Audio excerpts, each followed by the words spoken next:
După ceea ce s-a întâmplat ieri în municipiul Buzău, cred că trebuie să le spunem de fapt buzoienilor care este realitatea și să încetăm cu victimizările și cu tot felul de aluzii la partidele din opoziție care ar bloca Buzăul, pentru că nu este așa. Și cred că conferința de astăzi ar trebui să cheme ca o replică la conferința de ieri, să caută un irresponsabil. Dar irresponsabilul știe toată lumea unde se află. Se află în Palatul Comunal în momentul ăsta, deocamdată. Și o să vedem mai multe pe parcurs. Dar o să rog pe domnii consilieri locali să vă comunice dacă vreunul dintre consilierii municipali ai PNL-ului a îndrăznit să facă vreo plângere la adresa domnului primar și dacă vreunul dintre dumnealor a avut în planul mișelesc să blocheze dezvoltarea Buzăului de a deveni cel mai mândru oraș din univers.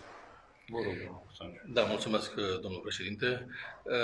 Într-adevăr, am vrut să ieșim în presă și să spunem clar că nu am făcut acea plângere penală la care se referă domnul primar. Nici măcar nu am avut informații despre despre această problemă, în sensul că ar exista niște nereguli în proiectele în derulare ale municipiului Buzău. Suntem pentru continuarea derulării acestor proiecte, dar în deplină legalitate. Atât eu cât și colegii mei nu au făcut această plângere penală și consider că dacă cumva aveam date certe despre ceva probleme în derularea acestor proiecte, fi sigur că respectam legea și sesizam, adică nu era o problemă. Dar nu am făcut-o pentru că nu avem aceste date și pentru cetățenii municipiului Buzău ne dorim ca aceste proiecte să deruleze în continuare. Mulțumesc. Ca o completare la ceea ce a spus domnul Sangiu, avem în momentul de față o serie de proiecte deschise sau șantiere deschise, pentru că Buzău e un oraș sub asediu, dar nu e sub asediul rușilor, este sub asediul filorușilor. Și cred că trebuie să ne uităm cu toții în momentul de față la ce se întâmplă în oraș. Ca să putem să știm vreodată care era realitatea, ar fi trebuit să avem proiectele prezentate. Din ce mi-aduc eu aminte, niciunul dintre proiectele care în momentul ăsta se derulează în oraș nu a fost prezentat. Noi nu știm ce urmează să se întâmple acolo sau ce ar fi trebuit să se întâmple acolo. Singurul care este deținătorul absolut al adevărului în municipiul Buzău este doar domnul primar Toma. Așa că eu cred că ar fi trebuit să începem abordarea, ieri când ne-am lansat în tot felul de acuzații, de la momentul zero. Ce s-a dorit prin aceste proiecte? Cum au arătat proiectele la momentul inițial? Pentru că ele nu au fost prezentate opiniei publice. Eu nu mi-aduc aminte ca vreunul dintre consilierii locali, județeni, parteneri de alianță, că la momentul ăla, în 2020, avea o alianță tot așa ca și acum, covârșitoare în Consiliul Local, nu au fost prezentate, nu au fost dezbătute. Nu a existat dezbatere publică pe niciunul dintre aceste proiecte. Este adevărat că pe Unirii vom avea o bandă doar pentru autobuze? Este adevărat că pe Unirii stânga-dreapta vor exista piste de biciclete și se vor duce parcările de acolo? Este adevărat că tot traficul se va desfășura pe o singură bandă și atunci să vedem cum s-au întâmplat toate lucrurile astea? Cine a fost întrebat de chestia asta? A fost cineva consultat? Eu nu mi-aduc aminte. În afară de asta, vorbim de piața Dacia. Iată, ați văzut cu toții, în momentul de față, ce se întâmplă în oraș, în zona centrală. Avem afaceri care se vor închide în zona centrală. Sunt antreprenori. Avem un mediu de afaceri care e profund afectat de deciziile acestei administrații falimentare. Și ce se întâmplă este blocat orașul. Ne întrebăm cu toții, oare unde o să parcăm acum la piață? Păi da, atunci când s-a elaborat proiectul pe platou la Dacia, a fost luată în calcul și o parcare subterană? Putea să fie făcută o parcare subterană, tot ce însemna piața Dacia. Cred că putea. La fel, era un domn consilier local foarte vocal pe Facebook, de altfel, care spunea că există studii de trafic. De o săptămână de zile aștept aceste studii de trafic ca să vedem și noi cum le-a avizat poliția rutieră. Dacă avem poliție rutieră în municipiul Buzău. Avem sau nu avem? Că eu nu îmi dau seama dacă avem. Și stau și mă întreb, atunci când facem toate aceste lucrări și demarăm aceste investiții megalomanice în municipiul Buzău, nu ne punem întrebarea care sunt consecințele? Dacă putem noi ca municipalitate să ducem toate investițiile astea pornite deodată, șantierele, că până la urmă Buzău e un șantier, de acolo până acolo. Veți spune că, sau sunt unii cârcotași care spun că, dom'le, asta înseamnă dezvoltarea Buzăului. Sau asta înseamnă dezvoltarea orașului. De acord că dezvoltarea se face prin lucrări. Dar lucrările trebuie făcute printr-o strategie, printr-un plan. Există așa ceva?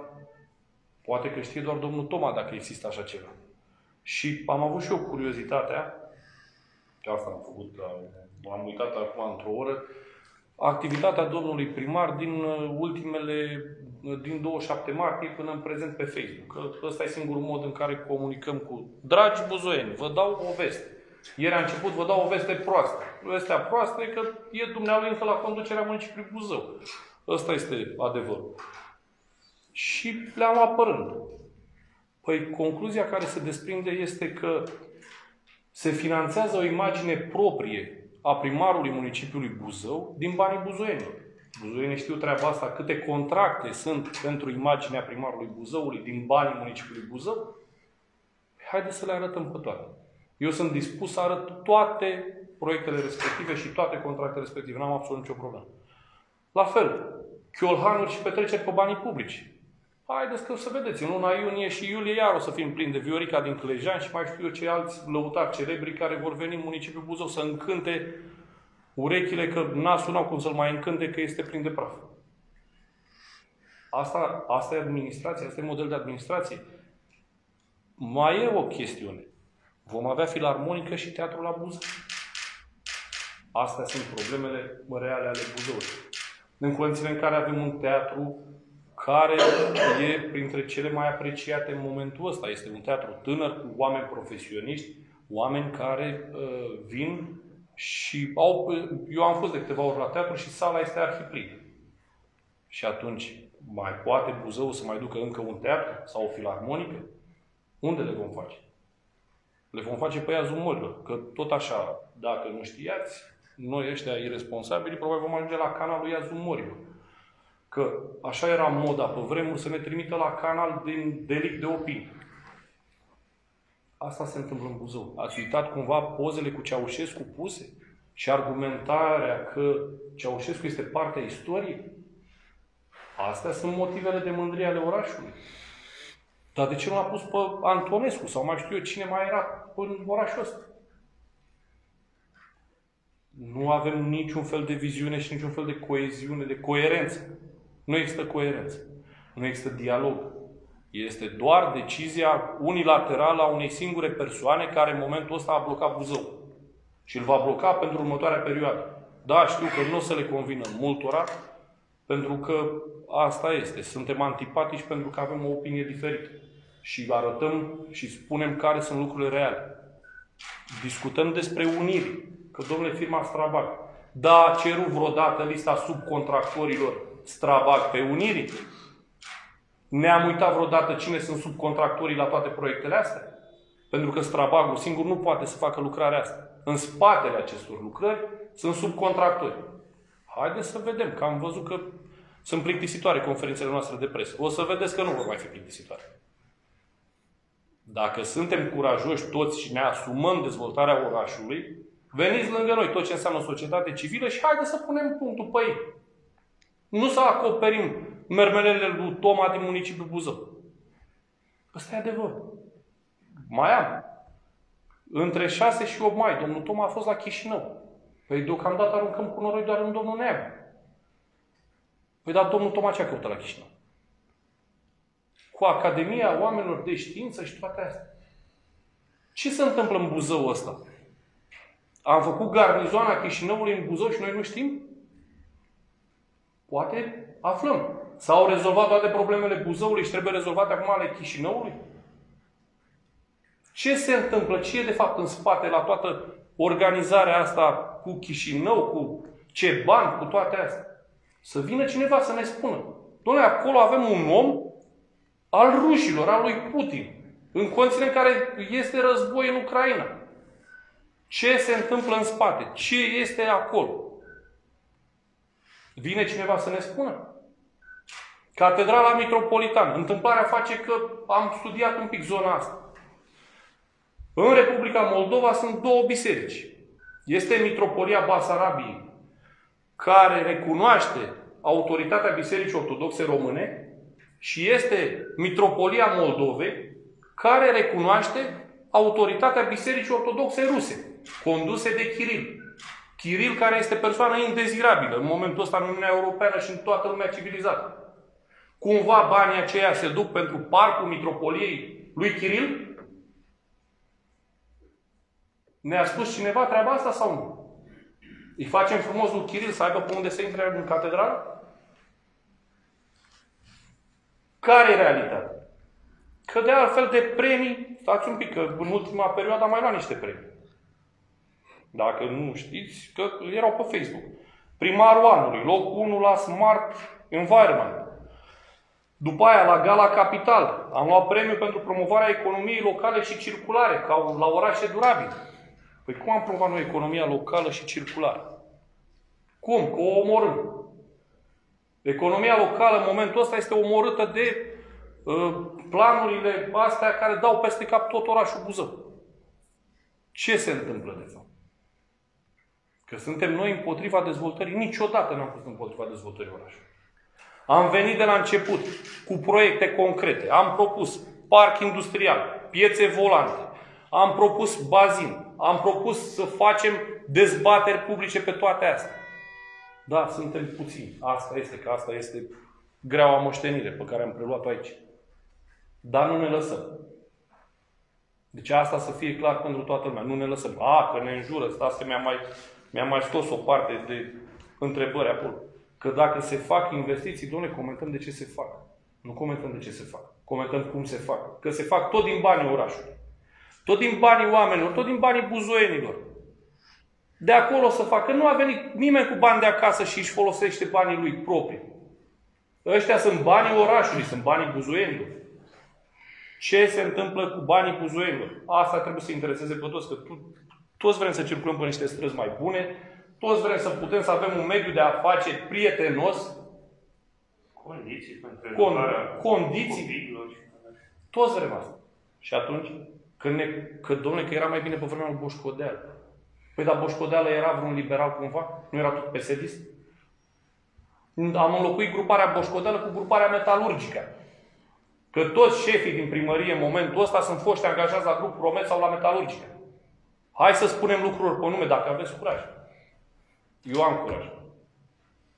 Da? Și nu vin nici cu atenție, cum era ieri un clasic în viață. Eu vă spun doar atât. Aveți curaj?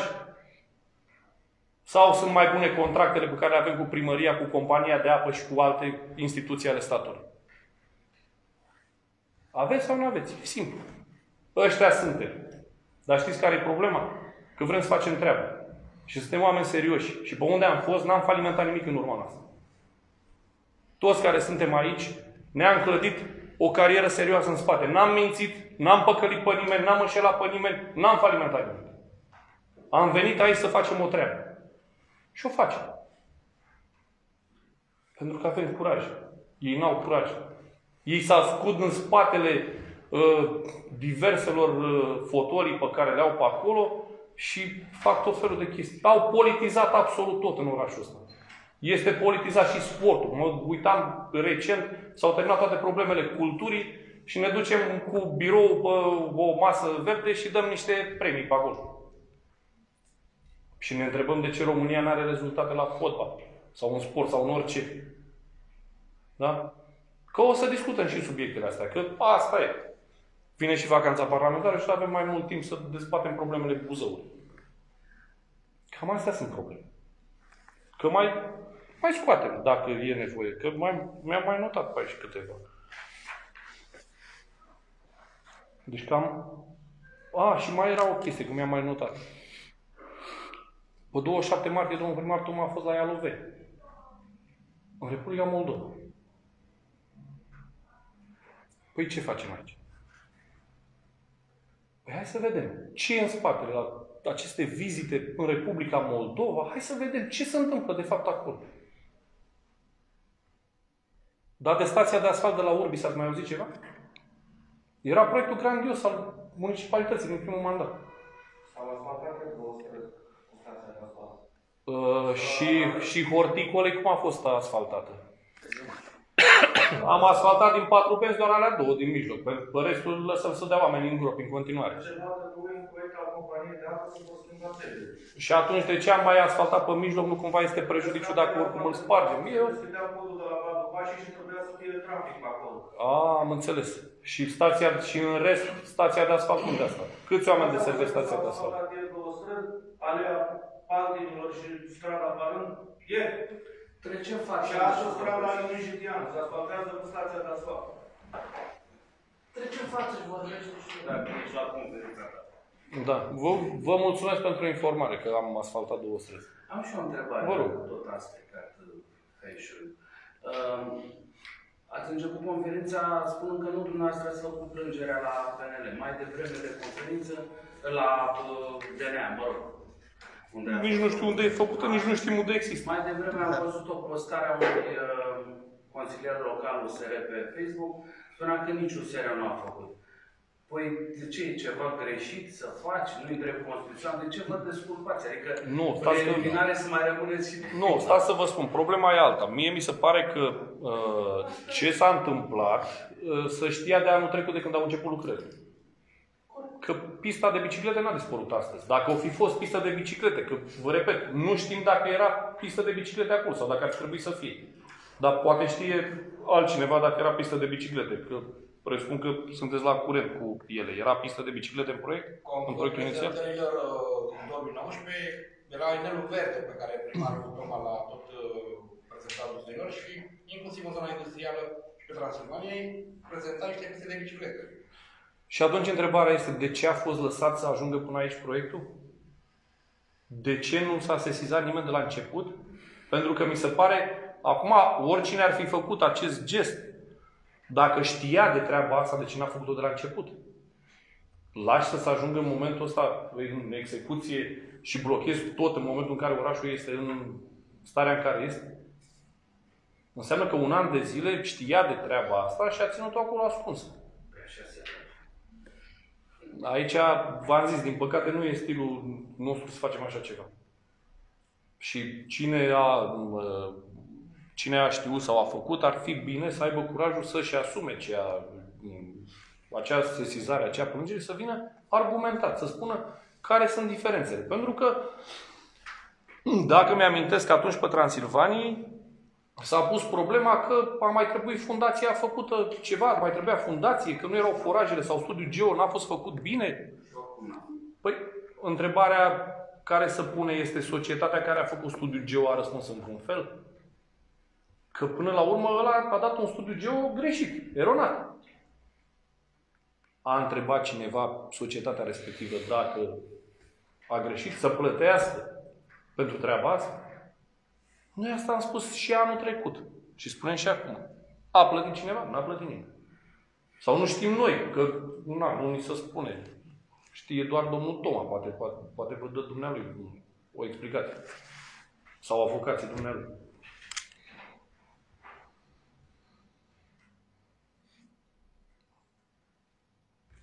Dacă mai sunt alte întrebări? Dacă n-ați făcut dumneavoastră plângerea, n-a făcut un seriu, cine credeți că? Nu știu, dar mai e o chestiune. Cine se adresează unei instituții a statului, că noi tocmai asta încercăm să facem prin această victimizare. E o victimizare tip Piedoni. Până la urmă, cine a făcut, ar fi bine să aibă curaj să spună, da, dom'le, am făcut. Că până la urmă nu e nicio nenorocire. E prevăzut de Constituție dreptul de petiționare. Sunt niște chestii normale. Și cu legea avertizorului de integritate. La fel, că problema era de ce a dispărut documentul din primărie. Greșit. Domnul Tom ar fi trebuit să iasă publicul documentul și să spună, domnule, avem o problemă. Nu să fie scurs documentul din primărie. Că până la urmă privește treaba asta, documentul ăla privește dezvoltarea orașului și privește 100.000 de oameni. De asta vă spun, nu era nici document care era clasificat ca secret, n-avea niciun grad din ăsta. Era normal să vină dumnealui să spună, dom'le, avem o problemă. Nu după 2 sau o săptămână de când a apărut, nici nu știu când avea număr de înregistrare, să apară după câteva zile că avem o problemă. Dar că și aici mai e o problemă. Autoritatea de management n-a văzut până acum că nu mai sunt pistele de biciclete. Autoritatea de management ce a păzit? Ok, bun. E un proiect care e în derulare. Dar cei de acolo ce au făcut? Că acum e simplu să spui, să te speli pe mâini și, nu știu, e problema în altă parte. Dar noi vom rămâne așa dacă se va întâmpla treaba asta vreo 2 ani de zile cât va dura toată treaba. Da? Și ce facem? Aici e de fapt problema. Ok, a fost dreptul cetățeanului de a petiționa, dar până atunci. Că pe Unirii trebuie să fii bun la slalom acum să ocolești toate capacele alea.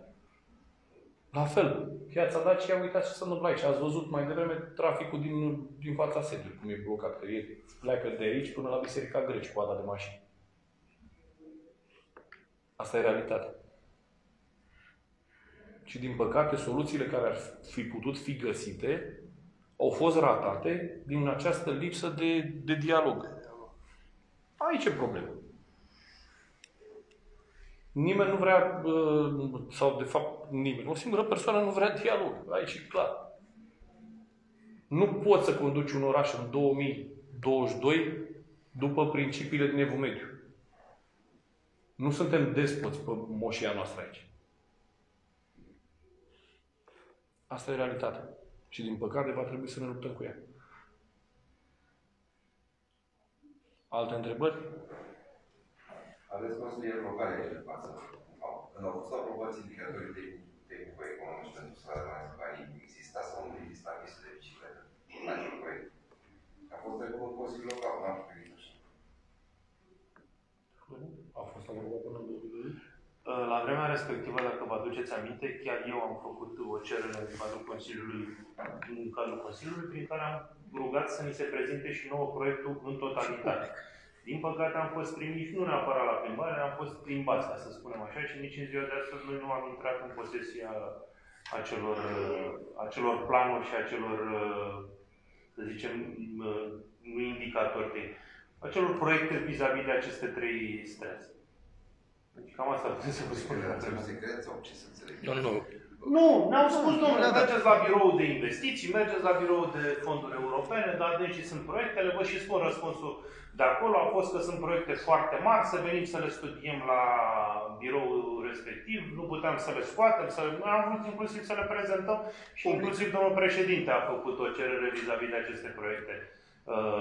Să le facem publice, în primul rând, pentru că erau proiecte de interes local, proiecte pentru cetățenii din municipiul Buzău. Aceeași întrebare. Proiectele sunt puse pe SEAP. De ce nu ați intrat pe SEAP să le verificați? Sunt sute de documente. Acolo se pot descărca complet. A spus că nu sunt prezentate și că nu au fost prezentate. Nu am spus că nu sunt prezentate. Am spus de unde mi s-a spus să le luăm la vremea respectivă.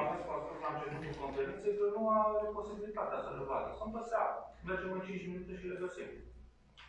Proiectul tehnic și toate acestea sunt acolo cu toate planșele. Da. Vă mulțumesc. Era absolut normal și necesar, în primul rând, ca aceste proiecte să intre într-o dezbatere publică. Exact ceea ce a spus și domnul președinte. N-ați înțeles de fapt ideea, ce am spus mai devreme. Nu pentru noi erau de prezentat, pentru că, până la urmă, știți cum e. Eu nu sunt specialist în construcții, eu nu sunt specialist nici în asta. Dar sunt cetățeni și mulți cetățeni au cerut acest lucru. Dacă mă lăsați să răspund, pot să și răspund. Dacă nu mă lăsați, nu pot și să răspund. Am spus, aceste proiecte erau, bineînțeles, și necesar de prezentat cetățenilor din municipiul Buzău în cele 30 de zile de dezbateri publice. Au fost prezentate? Haideți să spun, eu poate pot să le iau, pentru că eu am cunoștințele necesare. Dar sunt foarte multe... Ia nu mă lăsați să răspund. Ia vreți să... Nu înțeleg ce vreți să spuneți, eu vă întreb. Dacă nu mă lăsați să răspund, n-am vreți cum să înțelegeți. Domnul Pereacă, și întrebarea este, dintre amendamentele noastre sau dintre opiniile noastre, câte au fost preluate vreodată în Consiliul Local Buzău? Că văd că dumneavoastră că înțeleg că dumneavoastră reprezentați Consiliul Local astăzi aici. În ce sens să fie preluate? Au fost preluate amendamentele în vreo hotărâre, au trecut votului Consiliului Local vreodată? Amendamentele depuse când? În fiecare ședință, aproape că este cu un amendament la un proiect. Ale noastre depuse și toate astea, inclusiv cele de la bugetul anului trecut, în care am solicitat o parte dintre ele. Uite, toate au fost preluate. Când? Anul ăsta? Preluate de primarul Toma. Și anul trecut au fost respinse. Și anul trecut au fost respinse pentru că nu era momentul pentru ele. Vă reamintesc eu dacă e bine. Părerea mea este, domnul consilier, îmi cer scuze că nu este o întrebare, este și de datoria dumneavoastră să verificați aceste documente. Mulți dintre noi din presă verificăm aceste documente. Poate că ar fi și cazul să faceți dumneavoastră. Și întrebarea este că dacă tot am intrat în dialogul ăsta, avea piste de biciclete pe Transilvania sau nu avea? Că dumneavoastră știți mai bine că nu. Eu nu am verificat. Păi ați zis că ați verificat mai devreme. Nu am spus că am verificat, am spus că sunt. Că sunt. Și acolo este sigur și cu pista de biciclete? Este. Este pista de biciclete, da? Ok. Doamna Vamescu, domnul consilier, dincolo de megalomania unui om aflat care a pus în vieță, un om care a falimentat societății în mod constant, nu vă îngrijorează rata de îndatorare pe care domnul Toma a făcut-o într-un mandat și jumătate, pe care și la ani buni după dispariția domniei sale din vârful Palatului Comunal, buzoienii o vor resimți? 25 martie 2021, știri de Buzău. Scos de, nu știu, da, cele două proiecte au trecut lejer, 15 voturi pentru, 7 împotrivă. Am avut și lor de poziție. Am avut lor de poziție și aici a fost... Aleși au avut de aprobat două credite bancare, unul de 13 milioane de euro, celălalt de peste 2 milioane de euro. Reprezentanții PNL și USR au criticat dur decizia primarului Toma de a contracta cele două împrumuturi bancare, dar au trecut lejer cu 15 pentru, 7 voturi împotrivă. Dacă vreți, de fiecare dată aminte, a fost proiectul cu sala multifuncțională, care exact. Știți foarte bine, da. Apare în an de an, se regăsește în proiectele de împrumut ale domnului primar. Am înțeles care este scopul de a apare în fiecare an, dar... Casa grădinarului, sau cum îi spune, de la Marghiloman, toate astea. Adică... Chiar am avut lor de poziție, discuții pe aceste teme. Și vedeți foarte bine și din numărul voturilor se reiese foarte clar care a fost poziția noastră vis-a-vis de aceste împrumuturi. Credeți că buzoienii au priceput aceste împrumuturi, le-au priceput, având în vedere efectele imediate? Vă readuc aminte că din 25 martie până în prezent, impozitele pe clădiri, impozitele pentru persoane fizice, pentru persoane juridice, practic toate păturile sociale, indiferent de nivelul la care activează, de mărimea lor sau grad de studiu sau nu știu, confesiune etnică, ce vreți, au fost afectate. Toate. Toți au simțit, dar stați puțin, 25 martie 2021. Nu-i de anul ăsta. Adică noi tot timpul spunem treaba asta. În primul rând, oamenii trebuie să înțeleagă faptul că dacă nu ne implicăm și stăm deoparte, orașul se va duce în direcția asta, care nu e o direcție deloc bună. Tocmai de asta e nevoie de dialog, e nevoie de dezbatere și nu e cazul să fim certați de fiecare dată, inclusiv la conferințele noastre de presă, că avem o poziție contrară domnului primar Toma. Asta e, ne permitem acest delict de opinie să fim împotriva domnului primar Toma atunci când face niște proiecte care nu sunt suficient de bine argumentate. Dar pe de altă parte trebuie să amintim că de foarte multe ori am fost pentru proiectele promovate de domnul primar și cred că știe toată lumea că nu ne-am opus, au fost atâtea proiecte de Consiliul Local care au trecut în unanimitate cu 23 de voturi, deci dacă știți cum, dacă nu ne-am spus noi clar că sunt niște proiecte bune, totul s-au văzut prin votul nostru. O singură întrebare mai am pentru că de-a lungul timpului, mă refer și la domnul și dumneavoastră, ați fost acuzați de faptul că nu tolerați echipa de handbal, ați avut comentarii pe seama bugetului.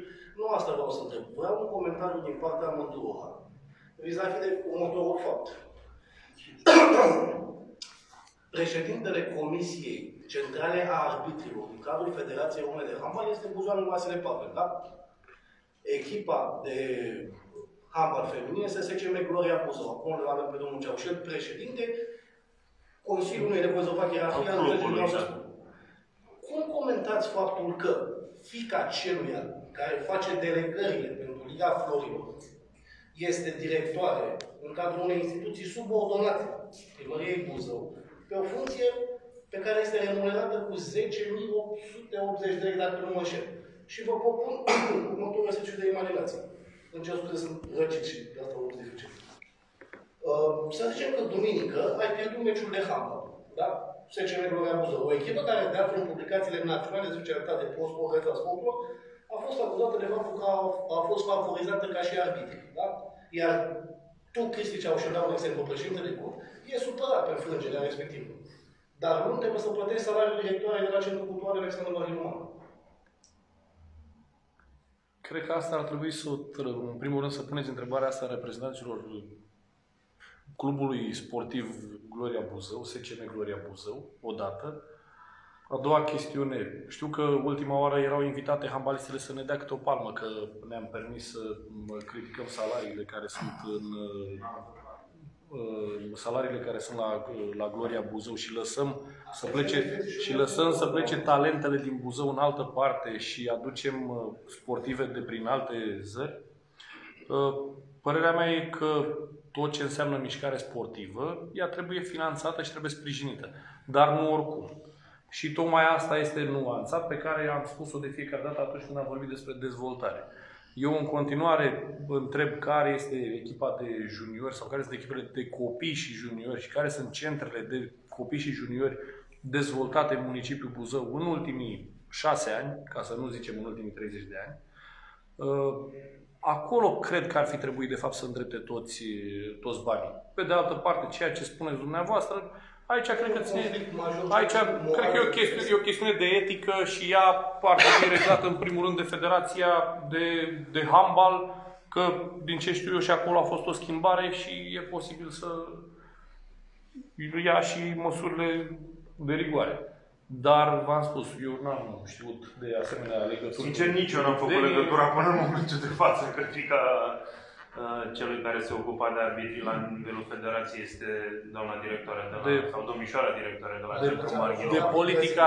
De politica de cadre de la primărie și de la societățile din subordine nu răspundem noi și nici n-avem cunoștință. Iar vis-a-vis de finanțare, doar puțin ca să închei și chestia asta, vis-a-vis de finanțare, nu am văzut o problemă doar în finanțarea echipei de handbal feminin buzoian. Din punctul meu de vedere și presupun că toți care aveți habar de sport, vedeți rezultatele finanțărilor de la primărie, de la Consilii Județene în handbalul feminin.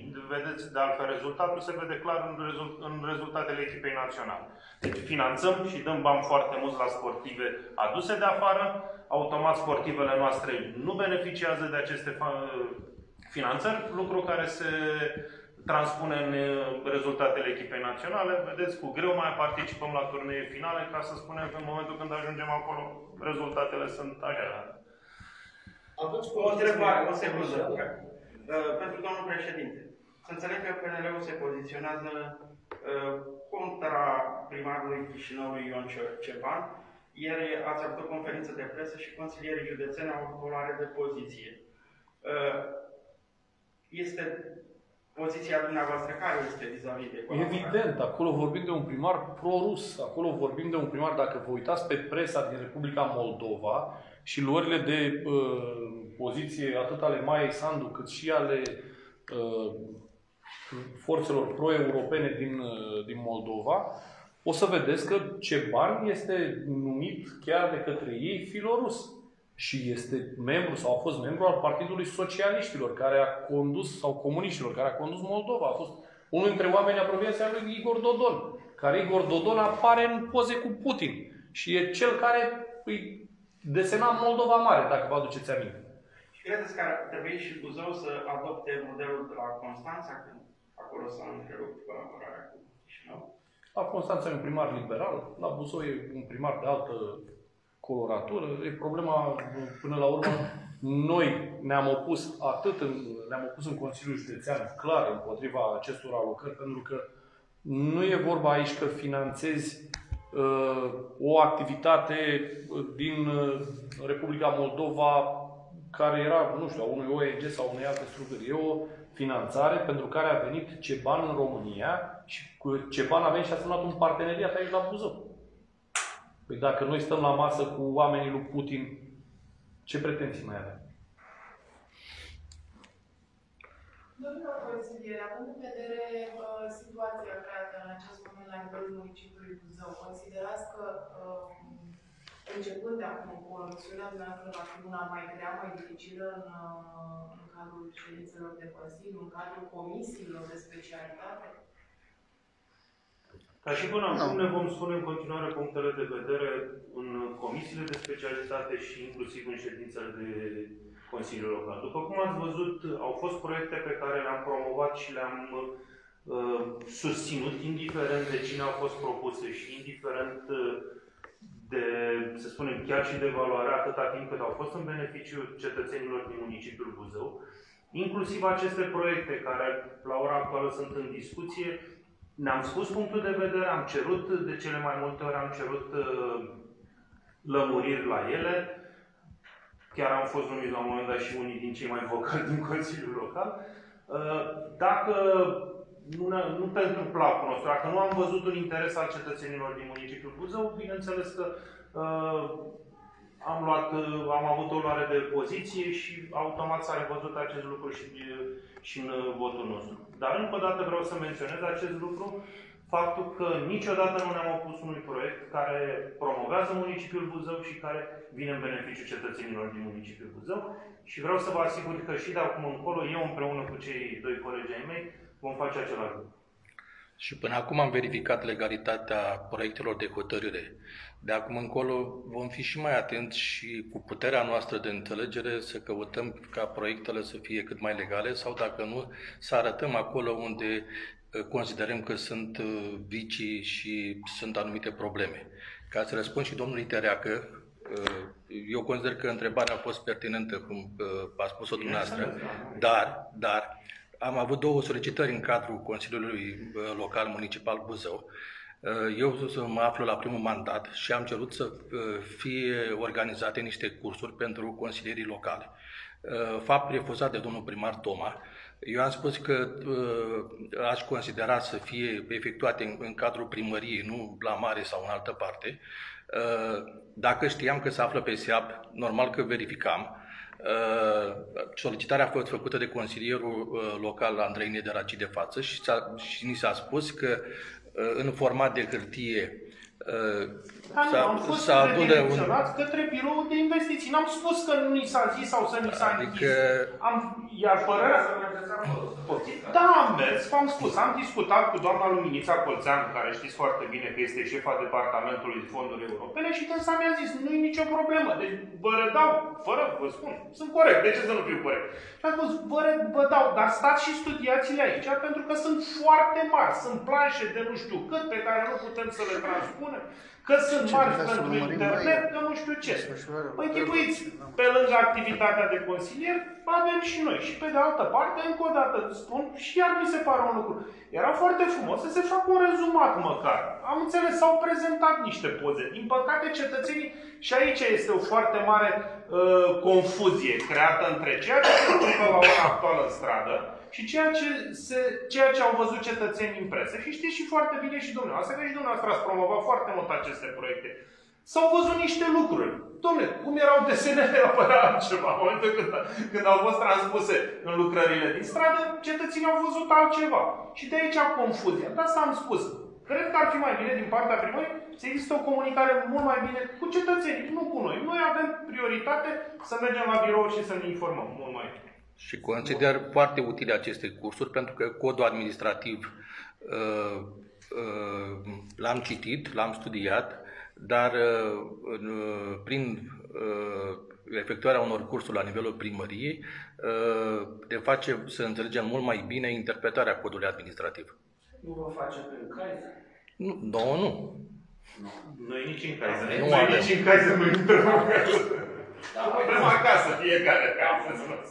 Domnul Vulescu, prin prisma funcției pe care ați avut-o până să veniți la Buzău, nu crezi că aceste comisiuni din HCL-uri sunt făcute oarecum cu intenție, ieșind de sub obligativitatea codului administrativ, și anume ca fiecare hotărâre de Consiliul Local să fie susținută nu doar prin referat narrativ, ci și prin indicator tehnico-tehnic și imagini aferente?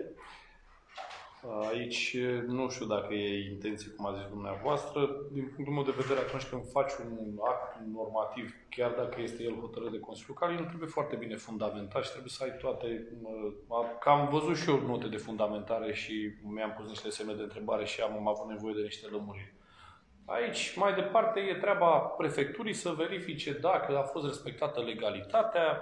Există un serviciu de legalitate care verifică toate documentele din județul Buzău. Până la urmă, e normal ca ele să fie parcurse mai departe decât Comisia Prefectului. Mai am o întrebare că dumneavoastră, domnul Acranescu, a spus că Primăria Municipiului Buzău la nivel de conducere este plină de foști angajați de la Metalurgica.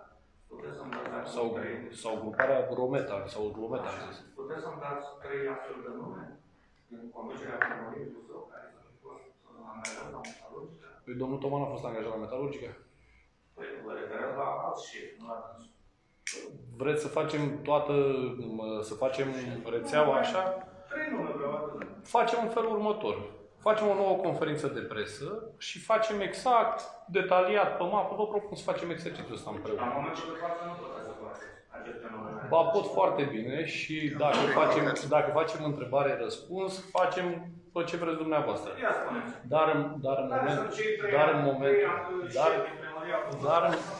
Dar în momentul ăsta,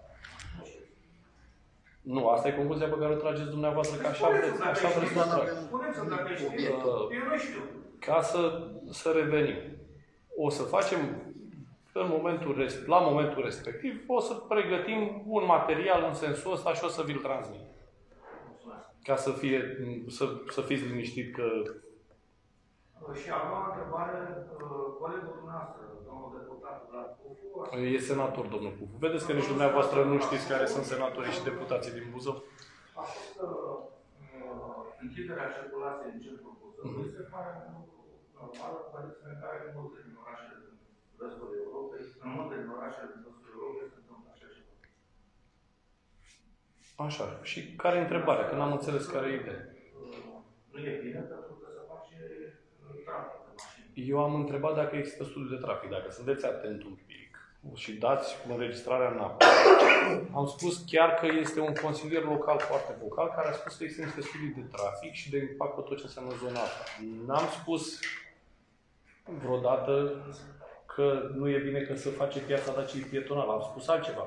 Am spus că e posibil, ar fi fost posibil ca în piața Dacii să existe o parcare subterană. Dacă vreți, dăm înregistrarea înapoi și dacă aveți timp, că presupun că la primărie e mai ocupată lumea. Iar exact de parcare în piața Dacii sunt informații. Vechea administrație a primăriei Buzău a spus lucrul ăsta, nu se poate face parcare subterană. Vechea administrație care nu mai e de când, din ce anume?